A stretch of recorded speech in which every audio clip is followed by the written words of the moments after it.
Et votre invité ce soir à...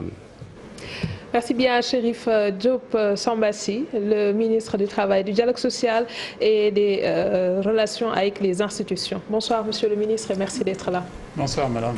L'âge de la retraite qui est porté à 65 ans pour certaines professions spécifiques. Qu'est-ce qui change fondamentalement? Vous venez de l'indiquer, l'âge de la retraite va passer de 60 à 65 ans pour une catégorie de travailleurs sénégalais. Pourquoi en est-on venu à cette décision? Elle procède d'abord d'une demande de nos partenaires sociaux. D'accord. Demande ancienne. Elle résulte également d'un constat. Certains des travailleurs sénégalais, pour leur entrée en emploi, ont besoin de beaucoup plus de temps que d'autres. C'est le temps de formation qu'il leur impose. Troisième considération, enfin, il y a que en fait, la technicité de ces emplois, le besoin de notre pays par rapport à cette catégorie d'acteurs, tout cela nous a conduit à prendre cette décision. Et quelles sont ces professions-là? Sont concernés les médecins, les chirurgiens dentistes, les docteurs vétérinaires. Ce changement est-il dû à la pandémie du coronavirus? En réalité, je vous parlais d'accord avec des partenaires sociaux. Depuis 2018, la chose était en chantier. Et comme vous l'indiquez, évidemment, la pandémie qui sévit, y compris dans notre pays, nous impose des réajustements. Nous voyons bien que c'est notre peuple qui est debout et qui fait face à la pandémie. Mais en première ligne, nous avons les personnels de santé qui ne sont pas tous médecins, mais que je voudrais, pour le compte du gouvernement, saluer parce que nous voyons qu'ils mettent leur vie en danger pour préserver les nôtres. Et de ce point de vue, nous comprenons l'importance de ce secteur et tous les efforts qu'il faut faire dans sa direction. D'ailleurs, c'est pour cela que le premier versant du plan de résilience économique et sociale est destiné au secteur de la santé. C'est toujours des négociations tripartites, monsieur le ministre. Est-ce que ces négociations ont eu lieu entre les travailleurs, les employeurs et l'État, bien sûr? Je vous parlais d'accord avec les partenaires sociaux. Il est clair que nous avons dû négocier. Et pour ce qui concerne la modification de la loi L69 qui régule le départ à la retraite pour ceux qui sont régis par le Code du travail, la chose ne peut se faire qu'après le passage de l'étape du Conseil consultatif national, n'est-ce pas, du travail et de la sécurité sociale. Dans ce Conseil consultatif national, siègent bien entendu des départements ministériels intéressés, mais également les organisations de travailleurs et d'employeurs. Donc tout le monde est tombé d'accord actuellement sur... En tout cas, ceux qui étaient concernés par la chose, qui se sont retrouvés en 2018 déjà, avaient donné le rapport. Est-ce que le privé est concerné? Oui, je vous parlais de la modification du Code du travail. Les travailleurs du champ du privé sont concernés. Je voudrais vous faire observer, madame, qu'en réalité, pour un certain nombre de professions, au fur et à mesure que le temps passe, il y a une sorte de maturation qui fait que l'excellence sanctionne finalement ces trajets. Alors c'est une véritable perte que de se séparer de ces hommes et femmes expérimentés, capables évidemment, encore une fois, de servir le pays, et une décision réfléchie a été prise de proroger le départ à la retraite. Aucune obligation ne pèse sur l'employeur. Je parle toujours du privé. En réalité, quand M. le Président de la République va prendre un décret pour sanctionner cette modification, le décret fait obligation aux travailleurs, aux employeurs d'admettre à la retraite leurs travailleurs de ce champ-là. Et évidemment, les travailleurs sont en droit de réclamer ce départ-là à 65 ans et non plus à 60 ans. Mais on apprécie chaque année le nombre de demandeurs qui arrivent sur le marché, autour de 300 000. Est-ce que même dans le domaine médical aussi, on voit qu'à un moment donné, on a même vu une association des médecins qui étaient au chômage. Est-ce que cela va arranger aussi ceux qui veulent bien entendu arriver, qui veulent accéder à l'emploi, à un emploi décent? La question que vous posez, c'est celle-là, elle est tout à fait cohérente. Est-ce que le fait de retarder le départ des seniors ne va pas constituer une entrave pour l'entrée des juniors? Autrement dit, est-ce que notre politique, disons, en matière d'emploi, doit procéder simplement de la volonté de remplacer, disons, les plus anciens par les plus jeunes? Si nous n'avons que cette ambition ou cette volonté, elle est relativement étriquée. Notre ambition est beaucoup plus relevée que cela. Voilà pourquoi nous voulons qu'il y ait une création massive d'emplois pour les jeunes. Un ensemble, disons, de mesures sont prises, et quand on ne les observe pas dans leur cohérence, on ne saisit pas finalement ce qui en fait, détermine le tout. Je veux dire, nous sommes en train de faire le TER, nous sommes en train de faire le BRT, un stade olympique va être construit, nous sommes en train de rénover nos villes, nous sommes en train de mettre des DAC, etc. Tout cela, pris ensemble, donne du sens. Séparé, on ne comprend pas ce que l'on veut faire. J'aurais pu vous parler de l'élimination des bidonvilles, de zéro déchet. On parle du domaine dans lequel aujourd'hui l'âge de la retraite est revu à la... Oui, vous me parliez surtout des emplois. Et vous vous inquiétez du fait, est-ce que le maintien à 65 ans des médecins, des chirurgiens dentistes, des vétérinaires et 70 ans autres, pour les notaires. est-ce que ce maintien-là ne va pas entraver l'entrée des plus jeunes? Mais spécifiquement dans le domaine médical, avant de parler... Je vous disais, justement, parce que nous sommes dans un trou. Et en réalité, c'est en segmentant qu'on ne voit pas la cohérence ensemble. Est-ce que donc, en réalité, nous avons suffisamment de médecins en l'état pour essayer de correspondre au ratio? La réponse est assurément non. Est-ce que nous devons, en tant que pays, faire un gros effort pour qu'il en soit ainsi? La pandémie nous dit oui. Je crois que ce choix-là, il faut qu'ensemble, en tant que pays, nous le faisons.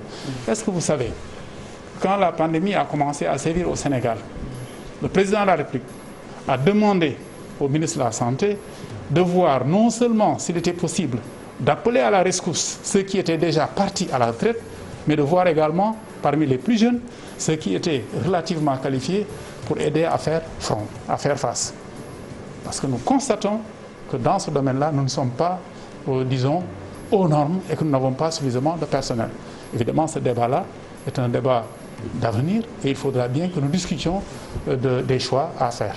Donc, que dire à ces jeunes-là, diplômés qui arrivent, bien entendu, sur le marché, diplômés de médecine et qui n'arrivent pas à trouver un boulot, jusqu'à juger utile de mettre en place un collectif des chômeurs dans ce domaine? Je voudrais féliciter tous les jeunes de notre pays qui ont pu faire le parcours du combattant, sortir de nos universités avec la qualification.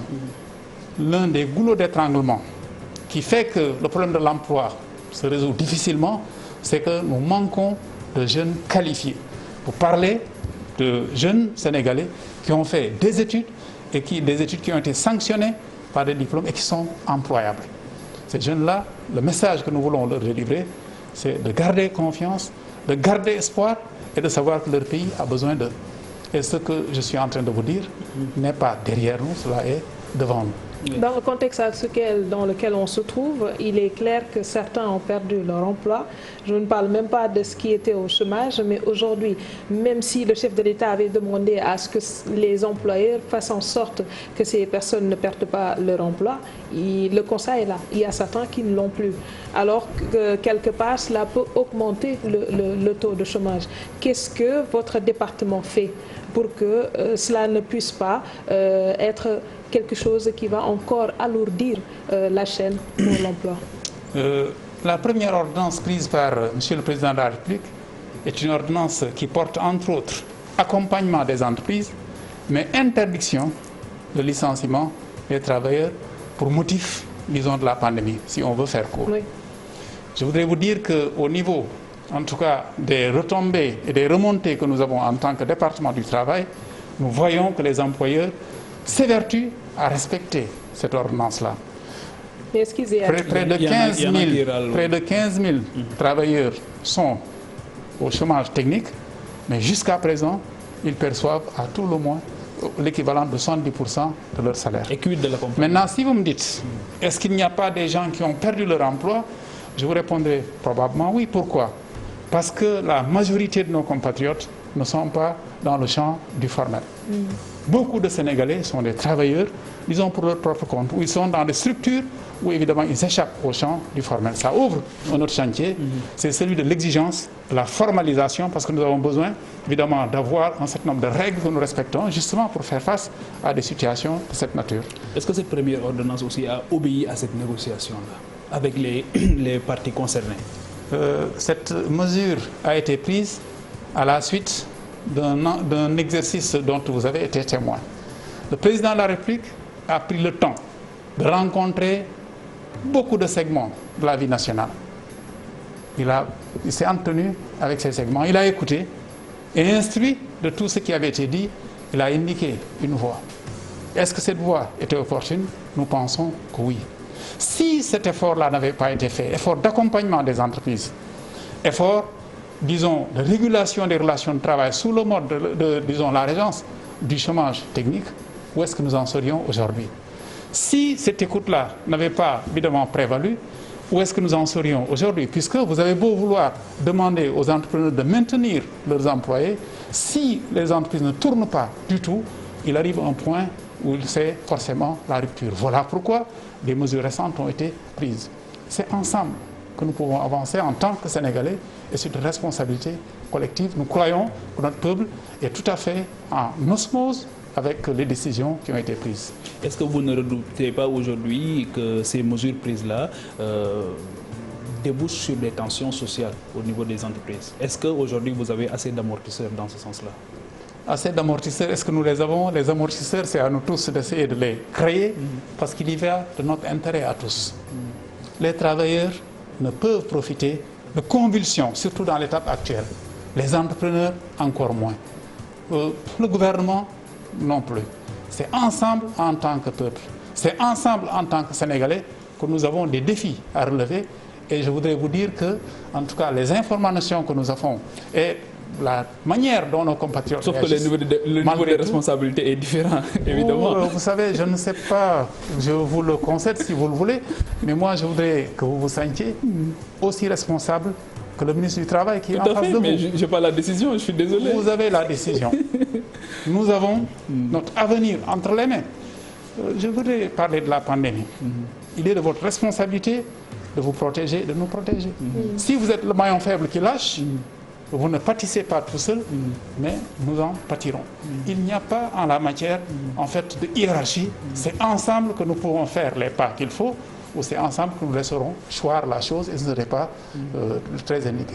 J'en reviens à la revalorisation de la pension de retraite, parce que ça devient, ou c'est toujours une revendication des organisations syndicales, entre autres.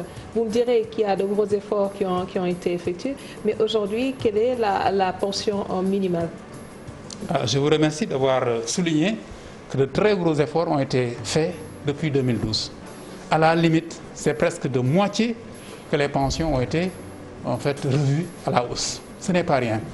Vous avez parlé de pension minimale. Je voudrais vous dire que la pension minimale qu'on peut aujourd'hui octroyer à un travailleur sénégalais, c'est 35 000 francs. 35 000 pour le mois. Vous pouvez sourire en entendant cette somme-là. Est-ce que vous savez qu'il y a eu des travailleurs sénégalais retraités qui n'avaient pas 5 000 ou 10 000 francs par mois? Donc la pension minimale aujourd'hui est régulée. Et beaucoup d'efforts dans ce champ-là sont faits. Des efforts évidemment que le gouvernement voudrait, avec tous les autres partenaires intéressés, améliorer et amplifier. Est-ce qu'il ne serait pas possible de trouver un système? L'un des gros problèmes que nous avons, c'est le problème de la hantise du départ à la retraite. Et vous voyez qu'il y a un mouvement contradictoire dans notre pays par rapport à ce qui se passe dans d'autres pays. Les gens, ici, les autres veulent partir beaucoup plus tôt. Ils veulent partir plus tôt pour profiter de la vie et ils ne veulent pas qu'on en rajoute.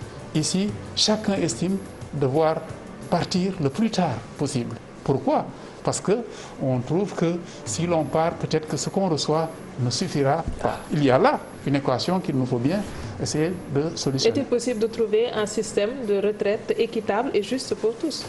Il n'y a pas de... C'est vrai que la hiérarchie n'est pas la même d'une personne à une autre, mais au moins que la personne sente qu'elle a cotisé pendant une certaine période de sa vie et qu'elle puisse en bénéficier de façon normale. Le mot équité est un mot qui nous parle énormément en tant que gouvernement et nous devons effectivement agir dans le sens de l'équité. L'équité, ce n'est pas évidemment donner la même chose à tout le monde. Par exemple, pour vous donner une illustration de ce fait-là, les kits qui sont en train d'être donnés à des compatriotes sénégalais, il ne serait pas judicieux que Madame la journaliste, son collègue, Monsieur le ministre, reçoivent ces kits-là. Ces kits doivent être donnés à nos compatriotes qui en ont le plus besoin. Si vous donnez la même chose à un ministre de la République et à quelqu'un qui est dans une situation sociale un peu plus modeste, vous n'êtes pas équitable. L'équité, c'est la répartition des ressources de la nation, disons, en essayant d'aller au mieux à la rencontre des aspirations des uns et des autres. Et est-ce que nous y travaillons? Oui. Toujours dans le siège d'Aram. Est-ce qu'aujourd'hui, à l'observation, Monsieur le ministre, est-ce que les retraités au Sénégal vivent bien, décemment? Est-ce que c'est concevable, au crépuscule de sa vie, de tendre la main, de faire la marche? D'un point de vue philosophique, si c'est simplement l'intention, évidemment, qui doit répondre à la chose, on aurait aimé qu'au crépuscule de sa vie, que quelqu'un soit dans la sécurité la plus complète. On aurait aimé. Pour ce faire, il faut se retrousser les manches. Qu'est-ce qu'il faut? Pour ce faire, il faut se mettre à l'œuvre. Pour ce faire, il faut transformer de manière structurelle ce pays. Pour ce faire, il faut continuer dans la veine du plan Sénégal émergent. Et ce n'est pas l'affaire du président de la République tout seul, ce n'est pas l'affaire du gouvernement, il faut que tous nous le comprenions. Voulons-nous que nos vieilles personnes soient dans des conditions minimales de sécurité? Oui. Comment y arriver? Ce n'est pas l'affaire de certains seulement, c'est notre affaire à nous tous. Il faut du travail. Oui, mais vous, en tant que ministre, vos propositions concrètes aujourd'hui sur la table, peut-être du président de la République ou bien au niveau de l'Assemblée nationale, pour quand même faire bouger les choses? Par exemple, il faut que nous arrivions à formaliser davantage notre tissu économique. Ça signifie quoi? Ça signifie qu'il ne faut pas que nous pensions seulement à certains, mais il faut que tous contribuent. Est-ce que nous réfléchissons au sort ou au destin du cultivateur qui est dans sa campagne lointaine et qui vit simplement de ses récoltes quand la pluie veut bien répondre à ses attentes? Ce sont des Sénégalais qui ont autant de droits que nous-mêmes. Et c'est pour cela évidemment que le PUDC est là. C'est pour cela que le PUMA est là. C'est pour cela que les bourses familiales sont là. Les moyens de la collectivité doivent servir à l'entièreté des fils de la cité. Alors que faire pour qu'on soit... Si nous étions plus nombreux à cotiser, et pas seulement la portion congrue des gens qui sont dans le secteur formel, si ensemble nous consentions à cotiser plus aujourd'hui pour pouvoir mieux vivre demain, si nous étions d'accord sur tout cela, il est évident que nous pourrions commencer à trouver des solutions aux problèmes importants de civilisation. Comment mettre tout le monde dans cette dynamique, justement, c'est ça. C'est bien, je ne veux pas que ce soit un vœu pieux, mais comment mettre tout le monde dans cette dynamique? Vous, en tant que ministre, au-delà d'entériner des souhaits du chef de l'État, quelles propositions, justement, à l'observation par votre département pour permettre de faire bouger les lignes? Nous y sommes, je vous parlais tout à l'heure de ce chantier important de formalisation, entre guillemets, du secteur informel. La marche, il faut la prouver en marchant. Mettons un pas, prenons une catégorie de travailleurs, montrons-leur qu'ils ont intérêt à le faire. Essayons, nous-mêmes, d'appliquer les mesures que nous préconisons. Qui, parmi nous, dans le petit groupe que nous constituons, se soucie un peu des gens de maison? Je présume, madame, puisque vous êtes à plein temps ici, qu'il en existe chez vous. Je pense que monsieur également se préoccupe de la chose, de même que moi. Est-ce qu'il faut faire un effort en direction de ces personnes-là? À mon sens, oui. Et ça, je pense qu'un débat... Et à ce niveau-là, il faut juste appliquer les textes, je pense. Il y a des textes qui sont là, il faut juste les appliquer. Il faut juste appliquer les textes. Il ne faut pas juste appliquer les textes. Il faut d'abord être convaincu de la cohérence de la chose et l'accepter. Parce que tant que nous ne sommes pas une masse critique de Sénégalais à accepter qu'il y a des questions d'avenir qui peuvent quand même nous sortir de certains débats vaseux, tant que nous ne sommes pas suffisamment nombreux à réaliser que ce pays, c'est ensemble que nous le ferons, tant que chacun d'entre nous ne commencera pas par s'appliquer ce qu'il exige des autres, c'est vrai, nous aurons des difficultés. Est-ce que c'est possible qu'un tel message soit entendu par tous? Je ne désespère pas que cela soit le cas.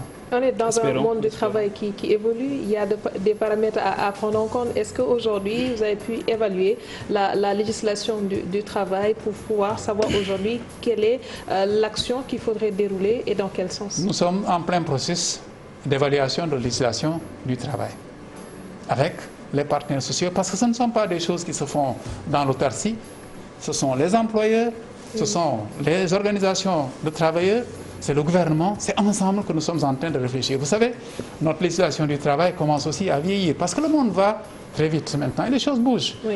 Vous voyez bien que la pandémie nous a imposé de réfléchir à des solutions alternatives. Par exemple, est-ce que pour travailler, nous sommes tous tenus d'être tous les jours dans nos lieux de travail? Assurément non, puisque aujourd'hui, le niveau de technologie et les impératifs font que nous devons essayer de nous hisser à l'aune de ce qui se fait au mieux au monde. Donc nos relations de travail, nous avons également à les repenser. Il faut bouger. Quelles réformes? Quelles sont les opportunités qu'offre aujourd'hui cette pandémie, le coronavirus? Parce qu'on a vu ailleurs, ça bouge. Aujourd'hui, en termes de réformes, les gens réfléchissent. Il y a beaucoup de réflexions pour quand même d'abord se parer à toute éventualité, parce qu'on ne sera jamais à l'abri de tels dérèglements. Ici, au Sénégal, qu'est-ce qui est en train d'être fait justement? Beaucoup de choses sont en train d'être faites. Et c'est le propre de la crise que d'être un moment qui fouette les intelligences et qui pousse quand même à envisager l'avenir avec des yeux nouveaux, entre guillemets. Est-ce que nous y sommes? Oui. Je voudrais vous donner quelques illustrations simplement, qui ont l'air d'être anodines, mais c'est important que nos universitaires, nos étudiants, aient à la fois ont créé un certain nombre d'instruments qui ont permis d'aider un peu à faire face. Je parle de toutes ces inventions, ça nous montre que nous pouvons faire ensemble du chemin. Au-delà de cela, que notre population elle-même puisse se hisser aujourd'hui à un certain nombre, ce n'est pas suffisant encore, mais d'aptitudes qui permettent de prévenir la pandémie, ce n'est pas rien non plus. Alors il faut que nous continuions à nous parler que cette crise-là, qui est un moment de dureté et de difficulté, nous serve. Merci beaucoup, Monsieur le ministre Samba Sy, le ministre du Travail, du Dialogue social et des relations avec les institutions. Merci également à Papa Djibril Fall et à vous qui nous suivez de partout. Retrouvez-nous demain à la même heure. Passez d'excellents moments en compagnie de nos programmes.